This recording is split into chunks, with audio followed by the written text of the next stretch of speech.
आपकी जिंदगी इस बात पर निर्भर करती है कि आपने अपनी पर्सनल लाइफ से खुदा के नाम को कितनी महिमा दी, या आपने अपनी जिंदगी में ऐसे कुकर्म किए हैं कि परमेश्वर के नाम को निंदा जा रहा है, कि आपने अपनी जिंदगी में ऐसे काम किए हैं कि परमेश्वर के नाम को महिमा मिल रही है। परमेश्वर ने कहा तुम्हारे भले कामों को देखकर लोग तुम्हारे पिता की जो स्वर्ग में है लोग बढ़ाई करेंगे।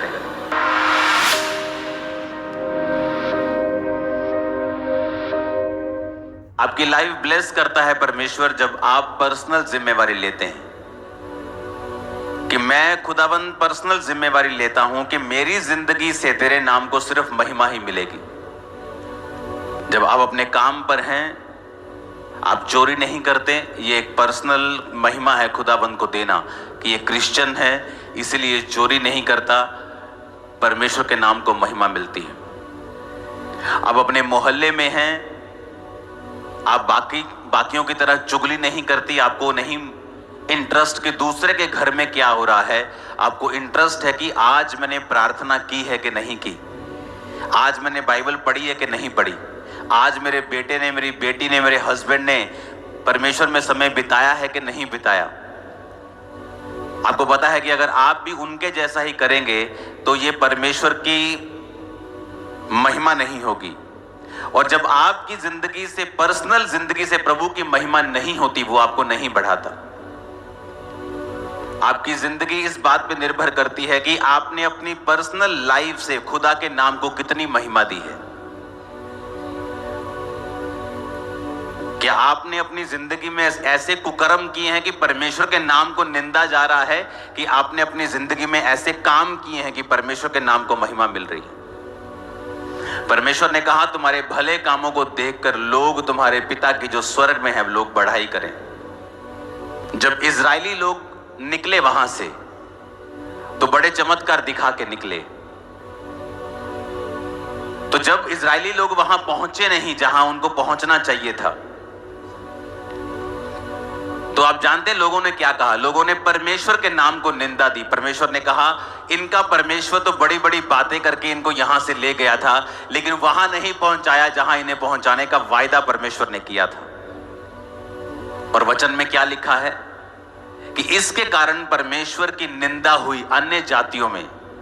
अन्य जातियों ने यह नहीं देखा कि अगर वो इजरायली नहीं पहुंचे कनान में तो उसका कारण, वो कारण नहीं ढूंढा उनको नहीं पता कि वो व्यभिचार के कारण नहीं पहुंचे, वो मूसा के खिलाफ कुड़कुड़ा के वहां नहीं पहुंचे, वो उन्होंने मूर्ति पूजा की इसलिए वहां, वो उन्होंने कुछ नहीं देखा। उन्होंने सिर्फ यही देखा कि ये वहां पर नहीं पहुंचे क्योंकि परमेश्वर ने पहुंचा नहीं पाया। और बाइबल कहती है अन्य जातियों ने परमेश्वर के नाम की निंदा की।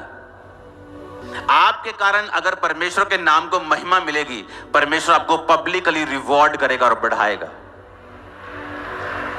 और अगर आपके कारण परमेश्वर के नाम को निंदा मिलेगी, अगर उसको महिमा मिलेगी वो आपको बढ़ाएगा, अगर उसको निंदा मिलेगी वो आपको बढ़ाएगा नहीं, वो आपको घटाएगा।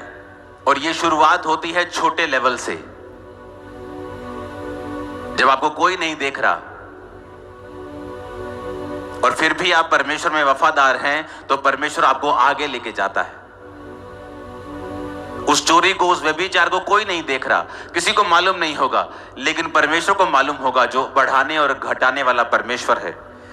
जो ये कहता है मैं ही मरहम लगाता हूं, मैं ही घायल करता हूं, मैं ही पट्टी बांधता हूं, मैं ही मारता हूं, मैं ही जिलाता हूं।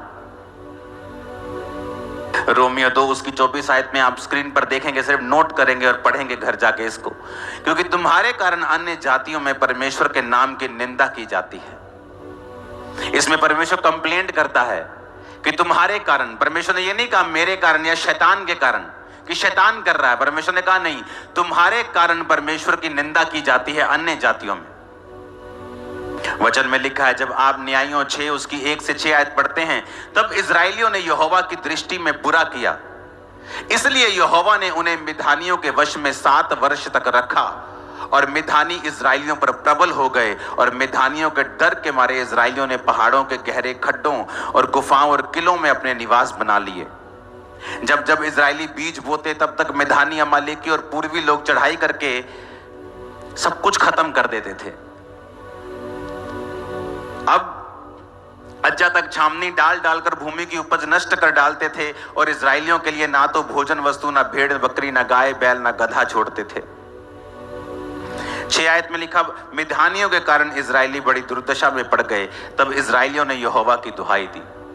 और पहली लाइन में फिर पढ़ेंगे, इजरायलियों ने यहोवा की दृष्टि में बुरा किया, इसलिए यहोवा ने उन्हें मिद्यानियों के वश में 7 वर्ष तक रखा। अब यहां शैतान प्रबल नहीं हुआ उनके ऊपर, यहां कहीं नहीं लिखा कि शैतान ने उनको अपने वश में कर लिया। परमेश्वर ने कहा वो परमेश्वर से मुड़ गए और इजरायलियों ने पाप किया, इसलिए परमेश्वर ने उन्हें मिद्यानियों के यानी उनके दुश्मन के वश में 7 वर्ष तक रखा। इसलिए नहीं कि शैतान भारी था, मैं आपको बताना चाहता हूं कि जब आप मौका देंगे शैतान को, अन्य जातियां खुश होंगी। नहीं तो अन्य जातियों के पास 0.11%, 0.0001% भी पावर नहीं है आपके ऊपर रेन करने की, आपके ऊपर चढ़ने की। मैं आपको बताता हूं, आप परमेश्वर के दास और दासियां हैं, उसके बेटे और बेटे किसी की औकात नहीं है आपको छू जाए, मैं आपको बता रहा हूं। लेकिन वचन कहता है तुमने शैतान को मौका दिया, तुमने वो किया जो बाइबल के खिलाफ था। और बाइबल कहती है इसके कारण अन्य जातियों ने परमेश्वर के नाम की निंदा की। उन्होंने ये नहीं कहा ये व्यक्ति बुरा है, उन्होंने कहा नहीं, पूरी क्रिश्चियनिटी बुरी है। और जब आप परमेश्वर के नाम को नीचा करेंगे, परमेश्वर आपको और नीचा करेगा। आप उसके नाम को ऊंचा करेंगे, परमेश्वर आपको ऊंचा करेगा। सब कुछ आपके हाथ में है। तब क्या हुआ? 7 आयत में लिखा है, न्यायियों 10 उसकी 6 से 10 जब आप पढ़ते हैं, 6 में लिखा, जब इजरायलियों ने यहोवा की दृष्टि में फिर बुरा किया, तो 7 आयत में लिखा, यहोवा का क्रोध इजराइल पर भड़का और उन्हें पलिश्तियों और अमोनियों के अधीन कर दिया। पूरी बाइबल आप पढ़ के देखो, जब जब इजरायलियों ने बुरा किया, परमेश्वर ने उन्हें दुश्मन के वश में कर दिया। एक सताव होता है आपको बढ़ाने के लिए होता है, एक होता है कि आप अपनी गलतियों की वजह से उस चीज में पड़ते हैं। और यहां पर अगर आप बाइबल में पूरी बाइबल को ध्यान से पढ़ेंगे तो वचन में लिखा है कि हमेशा इजरायली फंसते थे अपने पाप के कारण, और फिर परमेश्वर की दुहाई देते थे, परमेश्वर उन्हें फिर छुड़ाता था, फिर वो परमेश्वर में बिगड़ जाते थे, फिर वो दुश्मन के वश में चले जाते थे, फिर परमेश्वर की दुहाई देते थे और फिर परमेश्वर ने छुड़ाता था। ऐसा चलता रहा कितने 100 सालों तक। जबकि ऐसा करने के लिए आप नहीं बुलाए गए हैं, आप बुलाए गए हैं, बाइबल कहती है, परमेश्वर के गुणों को दिखाने के लिए, परमेश्वर की ग्लोरी को दिखाने के लिए, उसके गुणों को दिखाने के लिए, उसकी पावर को दिखाने के लिए। आपके बच्चे बेस्ट पोजीशंस के ऊपर होंगे और उसकी ग्लोरी होगी। मैं आपको बता रहा हूं, आप जब खुदा के साथ वफादार होंगे, जहां दूसरे लोगों के बच्चे नहीं पहुंच पाए, आपके बच्चे उससे भी अधिक बड़ी पोजीशन में होंगे, जबकि आप फाइनेंशियली उनसे कहीं नीचे थे। मैं आपको बता रहा हूं, परमेश्वर दिखाएगा आपको कि उसने आपको चुना है। और अगर आप उसकी महिमा करेंगे, अगर आप परमेश्वर के नाम को ऊंचा करेंगे, अगर आप पर्सनल जिम्मेवारी के साथ परमेश्वर के नाम की महिमा करेंगे, वो आपको बढ़ाएगा। बाइबल कहती है सैमसन को भी इसीलिए चुना गया था, एक माइटी मैन ऑफ गॉड, जिसे चुना गया परमेश्वर ने पलिश्तियों के हाथ से इजरायलियों को छुड़ाने के लिए। पर वचन कहता है उसकी एक कमी थी, औरतों के पास जाना, वैश्याओं के पास जाना उसकी कमी थी। और वचन कहता है उस कमी के कारण उसने अपना भेद औरत को बताया, उसने उसके सारे बालों को जिसमें उसकी पावर थी काट दिया। और जब फिर पलिश्ती उस पर कब्जा करने के लिए आए, उसने सोचा अभी भी मैं ऐसे लटों को झटकाऊंगा और ऐसे ही परमेश्वर का आत्मा उस पर उतरेगा। तो वचन कहता है आत्मा उतरा नहीं और उसने सैमसन को वश में करके उसकी आंखों को नोच लिया।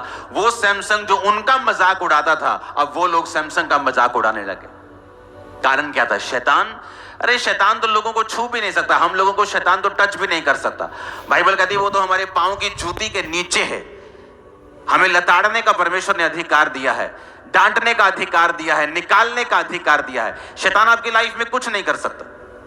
लेकिन यहां पर सैमसन ने मौका दिया और वचन कहता है उसके बाद सैमसन की बेइज्जती हुई। सैमसन की सारी चीजें जो उनके खिलाफ चलनी चाहिए थी, अब सैमसन के खिलाफ चल रही थी। पाप के जो परिणाम है वो भयानक है हमेशा। इसलिए कलीसिया को बताया जाता है, उस समय कलीसिया को गुस्सा लगता है, लोगों को गुस्सा लगता है, लेकिन उनको बताया जाता है कि जो तुम कर रहे हो इसका परिणाम भयानक है, इसका परिणाम अच्छा नहीं है। तो हमें अभी सुधर जाना चाहिए ताकि बाद में अन्य जातियों में भी परमेश्वर के नाम की निंदा ना हो।